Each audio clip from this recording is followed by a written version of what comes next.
સાતમા સ્વપ્નમાં સૂર્ય જોયો.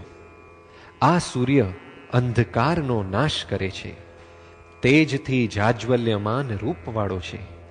વળી અશોક વૃક્ષ, પુષ્પિત પલાશપત્ર, પોપટની ચાંચ, ચણોઠીનો અર્ધભાગ વગેરેની જેમ લાલ છે.